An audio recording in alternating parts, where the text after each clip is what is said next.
തിരുവനന്തപുരം നെയ്യാറ്റിൻകരയിൽ 1 വയസ്സുള്ള കുഞ്ഞ് മരിച്ച സംഭവത്തിൽ ദുരൂഹതകളേറുന്നു. ഷിജിലിൻ്റെയും കൃഷ്ണപ്രിയയുടെയും മകൻ ഇഹാനാണ് ഈ ഇടയ്ക്ക് മരിച്ചത്. അപ്പോൾ അതിൽ ദുരൂഹതകളേറുകയാണ്. അച്ഛൻ വാങ്ങിച്ചു കൊണ്ട് കൊടുത്ത ബിസ്ക്കറ്റും അതുപോലെ മുന്തിരിങ്ങയും, ബിസ്ക്കറ്റ് വാങ്ങിച്ചുകൊണ്ട് കൊടുത്തു, അതിനിടയിൽ വെച്ച് മുന്തിരിങ്ങയും കൊടുത്തു എന്നാണ് അറിയുന്നത്.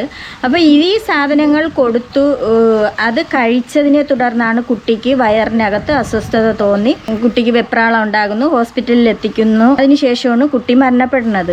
ഈ മോനെ പ്രസവിച്ച അന്ന് മുതൽ ആ കുട്ടിയുടെ ശരീരത്തിൽ ക്ഷതമേൽപ്പിച്ചുകൊണ്ടേയിരുന്നു. അച്ഛനാണ് ക്ഷതമേൽപ്പിച്ചുകൊണ്ടിരുന്നതാണ് എന്നാണ് അറിയപ്പെടുന്നത്. പക്ഷേ ഇതിൽ അമ്മയ്ക്ക് പങ്കില്ലാതെ ഇല്ല. ഇതിനിടയ്ക്ക് വെച്ച് ഈ കുട്ടി മരിക്കണേന് 2-3 ആഴ്ച മുമ്പ് തന്നെ ഈ കുട്ടിയെ കൈ ഒടിഞ്ഞ് ഹോസ്പിറ്റലിൽ കൊണ്ടുപോയി. അപ്പോൾ തന്നെ ഡോക്ടർ അവിടെ വെച്ച് ചോദിക്കുന്നുണ്ട് എന്താണ് സംഭവിച്ചതെന്ന്. അപ്പോൾ പറഞ്ഞു വീണതാണ്, അങ്ങനെയാണ് ഇങ്ങനെയാണെന്നൊക്കെ അമ്മയും അച്ഛനും കൂടെ പരസ്പരം കള്ളങ്ങൾ പറഞ്ഞു. അങ്ങനെയാണെങ്കിൽ അമ്മയ്ക്ക് അറിയാൻ പറ്റുമല്ലോ എന്തുകൊണ്ടാണ് കുഞ്ഞിൻ്റെ കൈ ഒടിഞ്ഞതെന്ന്. പക്ഷേ അമ്മ പറയുന്നില്ല, അച്ഛനെ സംരക്ഷിക്കുന്നു. കുട്ടി മരിച്ചതിനെ തുടർന്ന് പോലീസിന് സംശയമായി. ഹോസ്പിറ്റലിൽ അവർ തന്നെ പോലീസിനെ അറിയിക്കുകയും ഇങ്ങനെയുള്ള വിവരങ്ങൾ പോലീസ് ഹോസ്പിറ്റലിൽ നിന്ന് മൊഴി എടുക്കുകയും അവിടെ ചെന്ന് അന്വേഷിച്ചപ്പോഴാണ് അറിയുന്നത് ഒരാഴ്ചയായേ ഉള്ളൂ എന്നാണ് അമ്മയും അച്ഛനും മൊഴി പറയുന്നത് പോലീസിനോട്. പക്ഷേ ഒരാഴ്ചയല്ല 3 ആഴ്ചയായി കൈ ഒടിഞ്ഞിട്ട് അവർ ഹോസ്പിറ്റലുകാർ ആ ഡേറ്റ് കാണിക്കുകയും ചെയ്തു. അപ്പോഴാണ് ഇതിൽ നിന്ന് ഒരുപാട് ദുരൂഹതകൾ വരുന്നു. എന്നിട്ട് പോലീസ് ഈ കുഞ്ഞ് മരിച്ചതിന് ശേഷം അത് ഭയങ്കരമായിട്ട് അതിനെ ഉപദ്രവിച്ച് അതിൻ്റെ ശരീരത്തിൽ ഇടിക്കുകയും അടിക്കുകയും ഒക്കെ ചെയ്യുന്നു.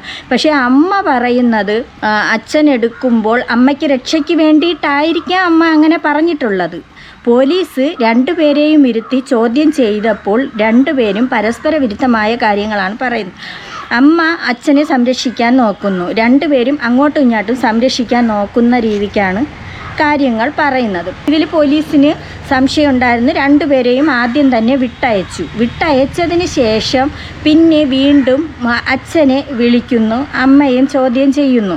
അപ്പോഴാണ് അമ്മ കാര്യങ്ങളൊക്കെ പറയുന്നത്. ഇതുപോലെ അച്ഛൻ ഉപദ്രവിക്കുമായിരുന്നു, പ്രസവിച്ചപ്പോൾ മുതൽ അച്ഛന് സംശയമുണ്ടായിരുന്നു കുട്ടി എൻ്റേതല്ല എന്നുള്ള രീതിക്കും. അതിനിടയ്ക്ക് വെച്ച് DNA ടെസ്റ്റൊക്കെ നടത്തിയായിരുന്നു. ഇയാൾ നിരന്തരം പറഞ്ഞുകൊണ്ടിരിക്കും കുട്ടി എൻ്റേതല്ല, നീ വേറെ ആരോ പിടിച്ചുണ്ടാക്കിയതാണ് എന്നൊക്കെയാണ് പറയുന്നത്. അത് കാരണമെന്ന് പറഞ്ഞാൽ ഇയാളെ വീട്ടിൽ കുറച്ച് ദിവസമേ ഉണ്ടായിരുന്നുള്ളൂ. പിന്നെ അതിനുശേഷം കൃഷ്ണപ്രിയയുടെ വീട്ടിലാണ് പോയി അവിടെ നിന്നു. ഗർഭിണിയായതിനു ശേഷമാണ് പോണത്. അവിടെ നിന്നിട്ട് പിന്നെ പിണക്കമായാണ് പോകുന്നത്. ഇതിനെ ചൊല്ലിയുള്ള നിരന്തരമായ പ്രശ്നങ്ങളുണ്ടായിരുന്നു. പ്രഗ്നൻ്റ് ആയപ്പോൾ കുട്ടി എൻ്റേതല്ല എന്നുള്ള പ്രശ്നങ്ങളൊക്കെ വന്നു. അതുപോലെ തന്നെ അമ്മാവി, നാത്തൂനോ, അമ്മാച്ചനോ, ഭർത്താവും എല്ലാവരും കൂടെ നിരന്തരം ഈ കുട്ടിയെ, ഈ കൃഷ്ണപ്രിയയെ നിരന്തരം ഉപദ്രവിക്കും എന്നാണ് കൃഷ്ണപ്രിയ പറഞ്ഞിരുന്നത്.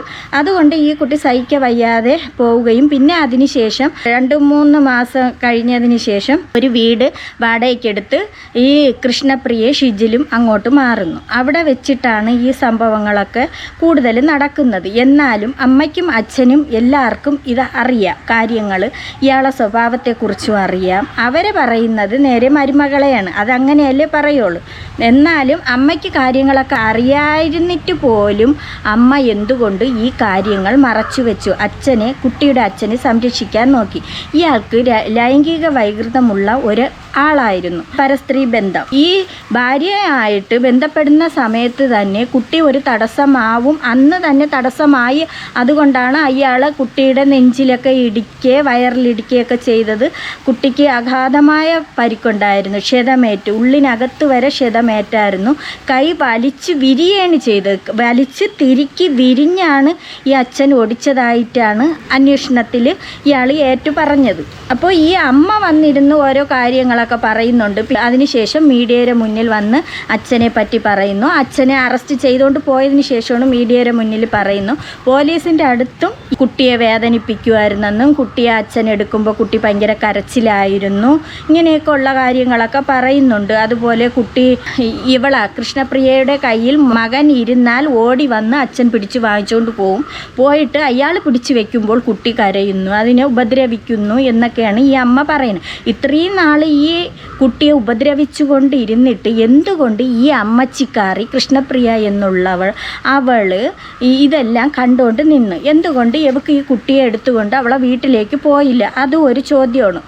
എന്തുകൊണ്ട് പോയില്ല? അങ്ങനെയാണെന്നുണ്ടെങ്കിൽ പോവാമല്ലോ. വീണ്ടും അവൻ്റെ കൂടെ എന്തിന് കിടന്നു? പക്ഷേ അവൻ ഒരു മദ്യപാനിയോ ഒരു സിഗരറ്റ് വലിക്കുകയോ, മദ്യപാനിയേ അല്ല, നല്ല സ്വഭാവം എന്നാണ് പറയുന്നത്. ആ നാട്ടുകാർ തന്നെ പറയുന്നു ആൾ നല്ല സ്വഭാവം. പക്ഷേ അയാളെ മൊബൈലൊക്കെ നോക്കിയപ്പോൾ അയാൾക്ക് ലൈംഗിക വൈകൃതമുള്ള ഒരാളാണ്. ഗ്രൂപ്പുകളൊക്കെ ഉണ്ടാക്കിയിട്ട് സ്ത്രീകളുമായിട്ടുള്ള ചാറ്റിംഗ് ആയിരുന്നാലും അയാൾ ഇങ്ങനെയുള്ള സെക്സിൻ്റെ പരമായിട്ടുള്ള കാര്യങ്ങളൊക്കെയാണ് പറയണത് എന്നാണ് പറയണത്. പിന്നെ ഈ ഭാര്യയായിട്ട് ലൈംഗിക ബന്ധത്തിൽ ഏർപ്പെടുമ്പോൾ കുട്ടി ഒരു തടസ്സമായതുകൊണ്ടുമാണ് ഇങ്ങനെയൊക്കെ ഇയാൾ ചെയ്തതെന്ന് പോലീസിനോട് ഏറ്റുപറയുകയും ചെയ്തു. ഷിജിലിൻ്റെ അമ്മയും അച്ഛനും കുറച്ച് കാര്യങ്ങൾ മീഡിയയുടെ മുന്നിൽ പറയുന്നുണ്ട്. അത് കണ്ടിട്ട് എനിക്കെന്തോ പന്തികേട് പോലെ തോന്നുന്നു. ഈ അമ്മാവിക്കും ഇതിൽ പങ്കുണ്ട്. ഈ അമ്മാവി എന്ന് പറയുന്നത് ഷിജിലിൻ്റെ അമ്മയ്ക്കും ഇതിൽ പങ്കുള്ളതായിട്ടാണ് എനിക്ക് തോന്നുന്നത്. അതുപോലെ അച്ഛനും, അവർക്കെല്ലാവർക്കും ഇതിൽ പങ്കുണ്ട്. മോനെ രക്ഷിക്കാൻ നോക്കുന്ന കുറച്ച് കാര്യങ്ങളാണ്. സത്യം പറയണം. അവളെ ചോദ്യം ചെയ്താൽ എല്ലാം വരും. അവളെയും അവളെ ചേച്ചിയും ചോദ്യം ചെയ്യണം. അമ്മ പീഡിപ്പിക്കാൻ വച്ചു കൊടുക്കുമോ എന്നാണ് എൻ്റെ ചോദ്യം. ഈ കുഞ്ഞ് ഇപ്പോഴും 3 മാസം ആകുമ്പോൾ അബോർഷൻ ആയില്ലെങ്കിൽ 1 വയസ്സാകുമ്പോൾ മരിക്കുമെന്ന് പറഞ്ഞു. കുഞ്ഞ് പിന്നെ അവർക്ക് ഒരു ബുദ്ധിമുട്ടാണെന്ന് അപ്പോഴേ പറഞ്ഞിട്ടുണ്ട്. എന്നായാലും സത്യത്തെ പുറത്ത് കൊണ്ടുവരും. ഞാൻ മോൻ ചെയ്യൂല. ഇവർ പറയണ ഇവരെ മോൻ ഇത് ചെയ്യൂല എന്നാണ് പറയണത്. ഈ അമ്മയും അതായത് ഈ കൃഷ്ണപ്രിയയുടെ വീട്ടുകാരും നിരന്തരം ഉപദ്രവിച്ചുകൊണ്ടിരുന്നു.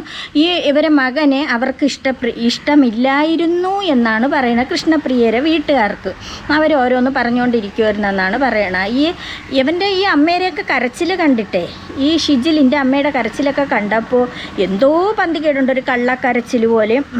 ദിവസങ്ങൾ നീണ്ട ചോദ്യം ചെയ്യലിനൊടുവിൽ ഷിജിൻ കുറ്റമേറ്റു. ഞാനാണ് ആ കുഞ്ഞിനെ കൊന്നുകളഞ്ഞത്, അതും കൈമുട്ടുകൊണ്ട് വയറിന് ഇടിച്ചു കൊന്നു. മനുഷ്യ മനസാക്ഷിയെ ഞെട്ടിച്ച ഒരു സംഭവമാണ് നെയ്യാറ്റിൻകരയിൽ നടന്നത്. ജന്മം കൊടുത്ത പിതാവ് തന്നെ സ്വന്തം കുഞ്ഞിനെ കൊന്നുകളയുകയോ, അതും 1 വയസ്സ് മാത്രം പ്രായമുള്ള കുഞ്ഞ്. ആർക്കും വിശ്വസിക്കാൻ കഴിയാത്ത ഒരു സംഭവം. ആ കുഞ്ഞിനെ കൊലപ്പെടുത്താനുള്ള പിതാവിൻ്റെ വൈരാഗ്യം എന്തായിരിക്കും? ഷിജിൻ്റെ മാതാപിതാക്കളുടെ വാക്കുകളിൽ നിന്നും നമുക്കത് വായിച്ചെടുക്കാം. ഷിജിനോടൊപ്പം ജീവിച്ചു തുടങ്ങുന്നതിന് മുമ്പ് തന്നെ ഭാര്യ കൃഷ്ണപ്രിയ ഗർഭിണിയായി എന്ന് പറഞ്ഞാൽ അത് തൻ്റെ കുഞ്ഞല്ല, മറ്റാരുടെയോ കുഞ്ഞു. ആ വൈരാഗ്യത്താൽ ഷിജിൻ ആ കടുങ്കൈ ചെയ്തു. അത് വെറുതെ പറയുന്നതാണ്. അത് അവൻ്റെ സംശയരോഗമാണ്. ഇതിനു മുമ്പ് ഇവൻ്റെ കൂടെ ജീവിക്കുന്നതിന് മുമ്പ് തന്നെ ഇവള് പ്രഗ്നൻ്റ് ആയിരുന്നു എന്നുള്ളത് സംശയത്തിൻ്റെ പുറത്താണ്. അത് DNA ടെസ്റ്റ് നടത്തി കുട്ടി അവൻ്റെതാണെന്നും തെളിഞ്ഞു. പിന്നെ ഇവർ നിരന്തരം ഇതായിരുന്നു, കണ്ണെൻ്റെതല്ല, മൂക്കെൻ്റെതല്ല, അങ്ങനെ ഇവൻ ഈ കുട്ടിയെ ഉപദ്രവിച്ചുകൊണ്ടേയിരുന്നു.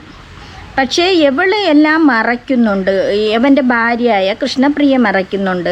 ഇനി ഇവൻ എന്തുകൊണ്ടാണ് ഏറ്റത് എന്ന് പോലീസിൻ്റെ അടുത്ത് സത്യം തുറന്നു പറഞ്ഞത് ഈ കാര്യം, കുട്ടിയെ ഉപദ്രവിച്ചത് ഞാനാണെന്നും കുട്ടിയെ കൊന്നത് ഞാനാണെന്നൊക്കെ പറഞ്ഞതിൻ്റെ കാര്യം എനിക്ക് തോന്നുന്നത് ഇവരെ വീട്ടുകാരെ രക്ഷിക്കുന്നതാണോ എന്തോ. വീട്ടുകാർ നന്നായി കുട്ടിയെ ഉപദ്രവിക്കുമായിരുന്നെന്ന്. ഇവനൊരു സഹോദരിയുണ്ട്. ആ സഹോദരിയും ഇവൻ്റെ അച്ഛനും അമ്മയും ഇവനും കൂടിയാണ് നന്നായിട്ട് ഉപദ്രവിക്കണതെന്ന് ആ പെണ്ണ് മീഡിയയുടെ മുന്നിൽ പറഞ്ഞു കൃഷ്ണപ്രിയ.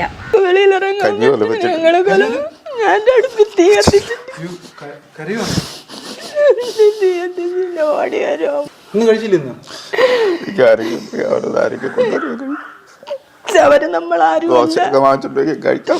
ഞങ്ങളാരുമല്ല. അവര് കൊച്ചിന്റെ ഇപ്പൊ എന്റെ ഇവിടെ ആയപ്പോ പിന്നെ തീരെ താങ്ങാൻ പറ്റില്ല. അങ്ങനെയാണ് ഞാൻ 2 മക്കളെയും. നിങ്ങളും പറയണത് ഇവള് മുമ്പേ ഗർഭിണിയായെന്നല്ലേ പറയണത്. പിന്നെ കൊച്ചിൻ്റെ മുഖം കാണാതെ ഞങ്ങൾക്ക് ഉറക്കം വരുന്നില്ല എന്നാണ് അച്ഛൻ പറയണത്. അടുപ്പിൽ തീ കത്തിക്കാൻ പോലും ഇല്ല. ആ അമ്മച്ചിക്കാരി കിടന്ന് കള്ളക്കണ്ണീര് ഒഴിക്കണം. കള്ളക്കണ്ണീര് അത് കാണുമ്പോഴേ അറിയാം. ഒരു കേസിനോ വഴക്കിനോ ഒന്നിനും കൂടെ പോയില്ല. ഇവിടെ വിട്ടിറങ്ങൂല. അങ്ങനെയാണ് വളർത്തി. കൊച്ചിനെ കൈനെ വലിച്ചൊടിച്ചെന്നാണ് പറയുന്നത്. ഒരു കൊച്ചിനെ വലിച്ചൊടിക്കാൻ ഒരു തന്തയ്ക്ക് തോന്നും. കിളവീരെ മോൻ്റെ കൊച്ചല്ലെന്ന് പറയുമ്പോൾ പിന്നെ അത് വലിച്ചൊടിച്ചത് തന്നെ അത് തെളിഞ്ഞല്ലോ. അത് അയാൾ കുറ്റം സമ്മതിച്ചല്ലോ. പിന്നെ എന്തിനീ കിളവിയടന്ന് ഈ പെണ്ണുപിള്ളയിടന്ന് കള്ളക്കരച്ചിൽ കരയണത്? മകൻ സമ്മതിച്ചു, ഞാനാണ് കൊന്നത്, ഞാനാണ് കുട്ടിയെ ഉപദ്രവിച്ചത് എന്നൊക്കെ മകൻ സമ്മതിച്ചല്ലോ. ഒരു മദ്യപാനിയോ മയക്കുമരുന്ന് അടിമയാണെങ്കിൽ നമുക്ക് വിശ്വസിക്കാം. അവൻ ജോലി കഴിഞ്ഞു വന്ന് അല്പസമയമില്ല കൊച്ചിനെ അങ്ങനെ എടുക്കുകയില്ല. ഭയങ്കര കരച്ചിൽ. വേദനിച്ച് കൊച്ചു മരിച്ചതല്ലേ, പാവം അല്ലേ? അമ്മയ്ക്ക് അറിയാമല്ലോ, അമ്മയാണ് 24 മണിക്കൂർ നോക്കണം അമ്മ. അമ്മ പറയണ അമ്മയുടെ കയ്യിൽ കുട്ടിയെ ഒന്ന് എടുക്കാൻ പോലും സമ്മതിക്കൂല, ഒന്നെടുത്ത് പാല് കൊടുക്കാൻ സമ്മതിക്കൂല. അപ്പോഴേ അവൻ പിടിച്ചു മേടിച്ചോണ്ട് പോകും. ഇല്ലെങ്കിൽ അവൻ്റെ വീട്ടുകാർ നിരന്തരം പ്രശ്നം ഉണ്ടാക്കിക്കൊണ്ടിരിക്കും. ഓരോന്നൊരു നാത്തൂങ്കാരിയൊക്കെ ഭയങ്കരമെന്നാണ് പറയണത്. ഞാൻ എടുത്തിട്ട് ഞാനാണ് ആ കൊച്ചു കുളിപ്പിക്കുന്നത്, ഭക്ഷണം കൊടുക്കണമെങ്കിൽ എനിക്കറിയാം ആ കൊച്ചിന് എവിടെയൊക്കെ എന്തൊക്കെ ഉണ്ടെന്ന് എനിക്കറിയാം. കയ്യിലെന്താണ് കാലിലെന്താണ് നമുക്ക് നോക്കാൻ പറ്റും, അമ്മയ്ക്ക് അറിയാൻ പറ്റും. അമ്മയുടെ ശ്രദ്ധയപ്പെടൂല അത്. പക്ഷേ ഞാനൊരു കാര്യം ചോദിക്കട്ടെ, നിങ്ങളുടെ മകൻ ഇനി എത്ര നിരവധിയായിക്കോട്ടെ, ഈ കുറ്റം സംഭവിക്കേണ്ട കാര്യം എന്തായിരുന്നു? പിന്നെ ഇവിടെ വന്നപ്പോൾ പറഞ്ഞു അവരെല്ലാം കൂടി എൻ്റെ തലയിൽ വയ്ക്കുകയാണെന്ന് വന്ന് ഇവിടെ. എല്ലാവരും കൂടി എൻ്റെ തലയിൽ വെക്കുകയാണ് അന്ന് പറഞ്ഞാണ് പോലീസിൻ്റെ അടുത്ത് കുറ്റസമ്മതം നടത്തിയതെന്ന്. അമ്മച്ചിയുടെ കരച്ചിലൊക്കെ ഇങ്ങോട്ട് പോയാൽ അതിപ്പോൾ കരയണില്ല. ആദ്യം കള്ളക്കണ്ണീരൊക്കെ അങ്ങോട്ട് കരഞ്ഞ് വന്ന് നിന്ന് അതും ഇതൊക്കെ പറഞ്ഞിട്ട് പിന്നെ ഒരു കുഴപ്പമില്ല. കുരുക്കി വയ്ക്കുന്നു. എന്നാലും ആയിക്കോട്ടെ, ഇവരോട് പറഞ്ഞ് നമ്മളെ 4 പേരെ ഒരുപക്ഷെ നിങ്ങൾക്ക് അറിയാത്ത ചില രഹസ്യങ്ങളുണ്ടെന്നെങ്കിലോ അച്ഛനും മകനുണ്ടെങ്കിലോ നിങ്ങൾക്ക് അറിയാത്തായിരിക്കും. എനിക്കതിൽ ഉറപ്പില്ല. അങ്ങനെ എൻ്റെ മകൻ അങ്ങനെയൊന്നും ചെയ്യൂല. അത് പിന്നെ സാധാരണ ആമക്കളെ അത് രക്ഷിക്കാൻ നോക്കും. അമ്മയും അച്ഛനും സഹോദരിയായിരുന്നാലും എല്ലാവരും മകൻ്റെ പക്ഷേ നിൽക്കുള്ളൂ, അവരെ പക്ഷേ നിൽക്കുള്ളൂ. വേറെ ഭാര്യയുടെ പക്ഷേ എന്തായാലും നിൽക്കൂല. പെൺകുട്ടി അന്യതായിട്ട് തന്നെയാണ് കരുതണത്. അല്ലെങ്കിൽ ചുമ്മാ ഒരാളെ പ്രതിയാക്കിയിട്ട് പോലീസ് എന്താ നേട്ടമുള്ളത്? നമ്മള് പോലീസുകാരെ ഉറപ്പിച്ച് പറയുന്നില്ല, പോലീസുകാരന് അങ്ങനെയല്ല. പക്ഷെ എന്തായാലും കുറ്റം ചെയ്യില്ല. യഥാർത്ഥത്തിൽ നിങ്ങളുടെ മകൻ അവർ സംശയം കൊണ്ടാണ് പറയുന്നത്. അവർക്ക് എന്തോന്ന് സംശയം, അവൾ പറഞ്ഞതിൻ്റെ ആ ഭാര്യ പറഞ്ഞതിൻ്റെ അതുകൊണ്ടാണ് ഇവർക്ക് പോലീസിന് സംശയം കൊണ്ട്. ഒരിക്കലും അല്ല, പോലീസ് കറക്റ്റ് തെളിവോട് കൂടിയേ പറയുള്ളൂ. ഇനി അവർ അന്വേഷിച്ചുകൊണ്ടിരിക്കുക തന്നെയല്ലോ. എല്ലാ എണ്ണത്തിനെയും പിടിച്ചകത്തിടണം. കൊച്ചിനെ കൊന്നു എന്ന് വിശ്വസിക്കുന്നുണ്ടോ? ഇല്ല, ഒരിക്കലും ചെയ്യില്ല, ഒരിക്കലും ചെയ്യില്ല. അതെന്താ? അത്ര സ്നേഹമുണ്ട് അവന് കൊച്ചുങ്ങളോടൊക്കെ നല്ല സ്നേഹമുള്ളവനാണ്. നല്ല സ്നേഹം ഉണ്ടായിട്ടാണ് പൊടി പാലവൻ്റെ നെഞ്ചാമുടിക്കൊക്കെ ഇടിച്ച് വയറൊക്കെ ഇടിച്ച് കലക്കി പിന്നെ കൈ വലിച്ച് തിരിഞ്ഞ് വിറവ് ഒടിച്ചിട്ട് അത് വിരിഞ്ഞ് വരാത്ത വിറവുണ്ടല്ലോ, അതിനെ വലിച്ച് തിരിക്കൂലേ, അതേ കണക്ക് വലിച്ചു തിരി. എന്തുമാത്രം ആ കുഞ്ഞ് വേദനിപ്പിച്ചിട്ടുണ്ട് ഈ ദുഷ്ട. എന്തെല്ലാം ചെയ്ത് കൂടെ ഈ അമ്മാവിയമ്മേ ഈ സാധനങ്ങൾ ഇതെല്ലാം ഉണ്ട്. ഇനിയിപ്പോൾ പോലീസ് അറസ്റ്റ് ചെയ്തേക്കുന്ന കുറ്റം ഏറ്റു, അച്ഛൻ മകനെ കൊന്നു എന്ന രീതിയിലല്ലേ? ഞങ്ങൾ വിശ്വസിക്കില്ല. ഈ കുഞ്ഞ് ജനിച്ചു വളർന്നൊക്കെ ഇവിടെ തന്നെയല്ലേ? ഇല്ല, പിന്നെ അവരുടെ വീട്ടിലാണ് കുഞ്ഞ്. അവിടെ വെച്ചാണ് ഈ സംഭവിക്കുന്നത് അല്ലേ? അവളെ വീട്ടിലാണ് ജനിച്ചു വളർന്നത്. ഇപ്പം വന്നിട്ട് ഡിസംബർ 1-ാം തീയതിയാണ് ഇവിടെ കൊണ്ടുവന്നത് പോലീസ് മുഖാന്തരം. അല്ലെ, കുഞ്ഞ് മരിക്കുന്നത് ഇവിടെ വെച്ചാണ്. അപ്പൊ എന്ത് കുഞ്ഞ് മരിക്കണത് അവരെ വീട്ടിൽ വെച്ച്, കുഞ്ഞ് ജനിക്കണതും എല്ലാം അപ്പോഴൊക്കെ അവളെ വീട്ടിലായിരുന്നു. അപ്പം ഇവിടെ വെച്ചാണ് ഒരുപാട് ക്രൂരതകൾ ഈ കുഞ്ഞ് ഏറ്റത്. മരുമകളറിയാതെ ഇതൊന്നും അവൾക്ക് പൂർണ്ണ ഉറപ്പ് അവൾ അറിഞ്ഞൂടാ എന്ന് പറയുന്നത് വെറുതെയാണ്. ഇവനെ തലയെ കെട്ടി വെക്കാൻ വേണ്ടിയാണ്. അവളെ ചോദ്യം ചെയ്താൽ എല്ലാം വരും. അവളെയും അവളെ ചേച്ചിയും ചോദ്യം ചെയ്യും. മരുമോളെ ചേച്ചിയും ചോദ്യം ചെയ്താൽ എല്ലാം അറിയാൻ കഴിയും. അത് എവരെ ചോദ്യം ചെയ്യണ്ട.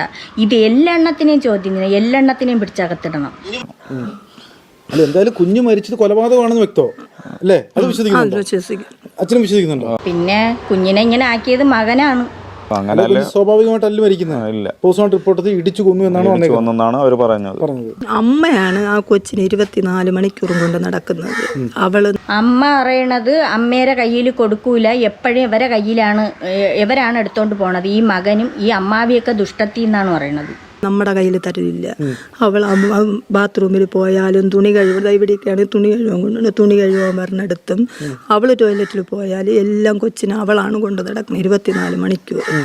അപ്പം ഇങ്ങനെ ഒന്ന് സംഭവിച്ചിട്ട് കൊച്ചിൻ്റെ അമ്മ അറിയാതെ ഒന്നും വരൂല്ല. കൊച്ചിൻ്റെ അമ്മയ്ക്കും അറിയാം, അച്ഛനും അറിയാം, അച്ചാമ്മയ്ക്കും അറിയാം, അച്ചാച്ചനും അറിയാം, കൊച്ചിൻ്റെ അപ്പച്ചിക്കും അറിയാം, എല്ലാവർക്കും അറിയാം.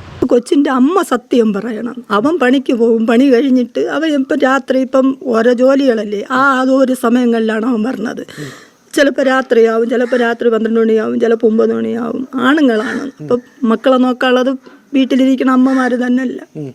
അതെന്ത് ആണുങ്ങൾക്ക് നോക്കിയാന്ത്? വീട്ടിലിരിക്കണ അമ്മമാർ തന്നെ നോക്കണം. ആണുങ്ങൾ പൊന്നുപോലെ നോക്കണ ആണുങ്ങളില്ലേ? പ്രസവിച്ചെന്നും പറഞ്ഞുകൊണ്ട് ആ അമ്മയ്ക്കാണ് ഫുള്ള് ഉത്തരവാദിത്വം. ആണുങ്ങൾക്കും നോക്കാം, അച്ഛമ്മയ്ക്കും നോക്കാം, എല്ലാവർക്കും നോക്കാം കുട്ടിയെ. അപ്പൊ അവളെ കയ്യിൽ അവളാണ് എല്ലാം. അങ്ങനെ ഉണ്ടെങ്കിൽ സ്വന്തം അമ്മ കുഞ്ഞിനെ കൊല്ലുവോ? സ്വന്തം അമ്മയുടെ കയ്യിലാണ് ആ കൊച്ച് എപ്പോഴും ഉള്ളത്, ഞങ്ങളെ കയ്യിലല്ല. അപ്പം ആ അമ്മേരെ കയ്യിൽ നിന്ന് പിടിച്ച് മേടിച്ചാണ് മകൻ തിരുമ്മി ഓടിച്ചത്. കൊച്ചിന് എന്തെങ്കിലും വന്നാ ഈ കയ്യിലിരിക്കണതും എന്തായാലും വന്നാ അമ്മ അറിയാതെ വരുമോ എന്നാണ് ഞാൻ ചോദിക്കുന്നത്. ഇപ്പം പറയണ നിരന്തരം അവൻ പീഡിപ്പിച്ചെന്ന്. അങ്ങനെ ചെയ്യണോ ഒരു അമ്മ വെച്ച് കൊടുക്കുമോ എന്നാണ് ഞാൻ ചോദിക്കുന്നത്. ഒരു കൊച്ചിനെ പീഡിപ്പിക്കാൻ ഒരു നൊന്ത് പെറ്റ അമ്മേരെ കയ്യിൽ നിന്ന് പിടിച്ച് മേടിച്ചാണ് കുട്ടിയെ ഉപദ്രവിക്കുന്നത്. അപ്പോഴാണ് ഈ കുട്ടി കരച്ചിൽ കേട്ടാണ് ഇതെന്തിനിങ്ങനെ കരയണത്. അപ്പോൾ കുഴപ്പമില്ല, എൻ്റെ കയ്യിലിരുന്നോട്ടെ എന്ന് പറയും. ഓടൂലേ, ഇവിടെ ആരോട് ചോദിച്ചാൽ എൻ്റെ കൊച്ചിനെ ഇങ്ങനെ പീഡിപ്പിക്കുകയാണ്, എനിക്ക് വീട്ടിൽ പോകണം, രക്ഷപ്പെടണമെന്ന് പറഞ്ഞാൽ 50 രൂപ ചോദിച്ചാൽ കൊടുക്കും. അപ്പം അമ്മയ്ക്ക് അറിയാനില്ല. നീയൊക്കെ വിടൂലല്ല, നിന്റെയൊക്കെ കസ്റ്റഡിയിൽ അങ്ങ് ഇട്ടേക്കല്ലേ. മകൻ കല്യാണം കഴിച്ച് കൊണ്ടുവന്നെന്നും പറഞ്ഞ് ഈ സ്ത്രീകളെ അങ്ങ് കസ്റ്റഡിയിലിടുന്ന എത്ര എണ്ണം ഉണ്ട്, അവരെ വീട്ടിൽ പോലും വിടാതെ ഇട്ട് ഉപദ്രവിക്കണത്. കഴിഞ്ഞ് വന്നു 1.5 മാസമായി പ്രഗ്നൻ്റായി ഇവൾ വന്നോടും പ്രഗ്നൻ്റ് ആയത്. അവൾക്ക് ഇത്തിരി ഒരു ഇതുണ്ടായിരുന്നു. അങ്ങനെയാണ് അവിടെ നിന്ന് വിഷയങ്ങളായത്. ഈ സ്ത്രീ ആദ്യം പറഞ്ഞ് കല്യാണം കഴിഞ്ഞ് 3 മാസം ആയപ്പോഴും പ്രഗ്നൻ്റ് ആയി, കുട്ടി മോൻ്റെതല്ല. ഇപ്പം പറയുന്നത് കല്യാണം കഴിഞ്ഞ് വന്നു 1.5 മാസം ആയപ്പോൾ പ്രഗ്നൻ്റ് ആയിരുന്നു. ഈ സ്ത്രീക്ക് സത്യം പറഞ്ഞാൽ തലയ്ക്ക് വെളിവില്ല. ഈ സ്ത്രീയെ വല്ല ഊളംപാറയെങ്ങനെ കൊണ്ടിട്ട് ചികിത്സിക്കണം. കുറേ കള്ളക്കണ്ണീരുമായിട്ട് ഇങ്ങോട്ട് വന്നിട്ടുണ്ട് മകനെ രക്ഷിക്കാനായിട്ട്. അങ്ങനെ അങ്ങ് വിട്ടുകൊടുക്കില്ല. ഒരു കുഞ്ഞിനെ, 1 വയസ്സായ കുഞ്ഞിനെയാണ് ഇല്ലാതാക്കിയത്. സ്വന്തം ചോരയിൽ പിറന്ന കുഞ്ഞ്. സ്വന്തം ഇല്ലെങ്കിൽ ഇങ്ങനെ ഉള്ളവന്മാരും ഉണ്ടാക്കാൻ പോവരുത്. കുട്ടി വേണ്ട എന്നുണ്ടെങ്കിൽ എന്തിന് ഉണ്ടാക്കാൻ പോണത്? കുട്ടി ലൈംഗിക ബന്ധത്തിന് ഭാര്യയായിട്ടായിരുന്നാലും ഒരു തടസ്സമാവും എന്ന് ഉള്ളത് കൊണ്ടാണ് കുട്ടിയെ ഇല്ലാതാക്കിയത് എന്നാണ് അവൻ പോലീസിൻ്റെ അടുത്ത് പറഞ്ഞത്. ഇങ്ങനെയുള്ള പിശാചുകളൊന്നും ഒരു കാര്യം ഓർക്കുക. നീയൊക്കെ ഈ കുട്ടിയെ ഇല്ലാതാക്കണ്ടായിരുന്നല്ലോ. എത്രയോ മക്കളില്ലാത്തവരുണ്ടായിരുന്നു. എത്രയോ എണ്ണ ഈ അമ്പലങ്ങളിലും പള്ളികളിലും പോയി തൊഴുത് പ്രാർത്ഥിക്കുന്നതുണ്ടല്ലോ, കല്യാണം കഴിഞ്ഞിട്ട് മക്കളില്ലാത്തത് കൊണ്ട് വിഷമിച്ച്. ഇങ്ങനെയൊക്കെ ചെയ്യണ ഈ ദുഷ്ടചിന്താഗതിയുള്ള നിൻ്റെയൊക്കെ മനസ്സ്, അമ്മച്ചി പൂങ്കണ്ണീര് മോനെ ഇറക്കാൻ വേണ്ടിയിട്ട്. എനിക്ക് തോന്നണ ആ കുട്ടിയുടെ അമ്മയ്ക്കും ഇതിൽ പങ്ക് കാണാം. അവളും കൂടെ ചേർന്നാണ്, രണ്ടും കൂടെ ഒത്താശയോടുകൂടിയാണ് ഇത് ചെയ്തിട്ടുള്ളത്. അവക്കും യവനും കൂടെ സുഖിക്കണം, അതിന് വേണ്ടിയിട്ടാണ്. അതാണ് പോലീസ് സ്റ്റേഷനിൽ പരസ്പര വിരുദ്ധമായ കാര്യങ്ങൾ രണ്ടുപേരും മുഖത്തോട് മുഖം നോക്കിയിരുന്ന് പറഞ്ഞത്. പോലീസ് എന്തായാലും ഇനി യവനെ കൂടുതൽ ചോദ്യം ചെയ്യും. ചോദ്യം ചെയ്യലിൽ നിന്ന് മിക്കവാറും അമ്മയും പിടിക്കും. എല്ലാ എണ്ണത്തിനെയും, അമ്മയും കുട്ടിയുടെ അമ്മയും അതുപോലെ തന്നെ കുട്ടിയുടെ അച്ചാമ്മയും അച്ചാച്ചനെയും അതിൻ്റെ അപ്പച്ചിയെയും എല്ലെണ്ണത്തിനെയും ഈ ഒരു പിഞ്ച് കുഞ്ഞിനെ വലിച്ച് വിരിഞ്ഞ് ഇടിച്ച് പഞ്ചറാക്കി ഇതേ കണക്കാക്കി നിനക്കൊക്കെ ഒരു കാലത്ത് നിനക്കൊക്കെ ഗുണം പിടിക്കൂല. നീയൊക്കെ അത്രയ്ക്ക് ദ്രോഹമാണ് ആ കുഞ്ഞിനോട് ചെയ്തിരിക്കുന്നത്. അതെന്ത് വേദനയോടുകൂടിയാണ് അത് ഈ ലോകത്തോട് വിട പറഞ്ഞത്.